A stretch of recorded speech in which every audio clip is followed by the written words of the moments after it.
إن الحمد لله وصلي وسلم على نبينا مصطفى محمد صلى الله عليه وسلم وعلى آله وصحبه أجمعين أما بعد أعوذ بالله من الشيطان الرجيم بسم الله الرحمن الرحيم سورة يوسف 57-ാമത്തെ വചനം وَلَأَجْرُ الْآخِرَةِ خَيْرٌ لِلَّذِينَ آمَنُوا وَكَانُوا يَتَّقُونَ وَلَأَجْرُ الْآخِرَةِ خَيْرٌ وَلَأَجْرُ الْآخِرَةِ പരലോകത്തെ പ്രതിഫലമാണ് ഖൈറുൻ അത്യുത്തമം ലില്ലദീന ഒരു കൂട്ടർക്ക് ആമനു അവർ സത്യവിശ്വാസികളാണ് വഖാലു യത്തഖൂൻ അവർ സൂക്ഷ്മത പാലിക്കുന്നവരുമാണ്.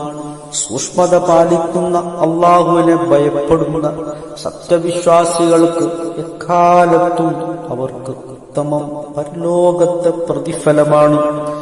നോക്കൂ, നിങ്ങൾ ഈ പരലോക വിശ്വാസം ഒരു മനുഷ്യ ജീവിതത്തെ എങ്ങനെ മാറ്റിമറിക്കുന്നു എന്ന് നാം ചിന്തക്ക് വിധേയമാക്കേണ്ടതാണ്. ഈ ഐഹികമായ ദുനിയാവ് എന്ന് പറഞ്ഞാൽ ക്ഷണികനേരം കൊണ്ട് അവസാനിക്കുന്നതാണ്. ഇവിടെ പലപ്പോഴും സുഖ ദുഃഖ മിശ്രിത ജീവിതമാണ് എല്ലാവർക്കും ലഭിക്കുന്നത്.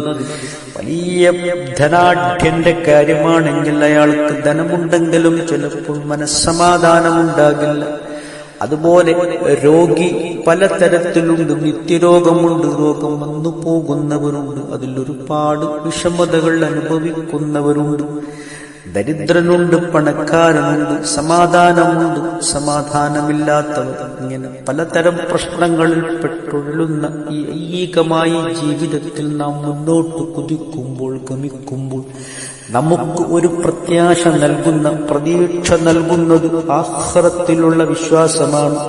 നമ്മെ അല്ലാഹുവിന്റെ കാരുണ്യം കൊണ്ട് പൊതിഞ്ഞ് നമുക്ക് സ്വർഗം ലഭിക്കുമെന്നുള്ള അങ്ങേയറ്റത്തെ പ്രത്യാശയാണ് നമുക്ക് ഈ ഐഹിക ദുനിയാവിലെ വിഷമങ്ങളെയെല്ലാം തരണം ചെയ്യാൻ നമുക്കൊരു ഊർജം നൽകുന്നത്. ആ ഊർജമാണ് ഒരു സത്യവിശ്വാസിയുടെ ഏറ്റവും വലിയ മുതൽ.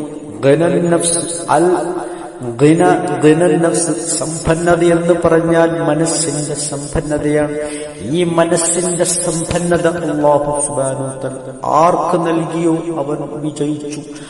ആ സമ്പന്നമായ മനസ്സിനുടമയായി ഐഹിക ദുനിയാവിൽ അല്ലാഹുവിന്റെ എല്ലാ തരത്തിലുള്ള കഷ്ടനഷ്ടങ്ങളിലും ക്ഷമ പാലിച്ചുകൊണ്ട് മുന്നേറുന്ന മുസ്ലിമായി മാറാൻ അല്ലാഹു അനുഗ്രഹിക്കുമാറാകട്ടെ. അൽഹംദുലില്ലാഹി റബ്ബിൽ ആലമീൻ.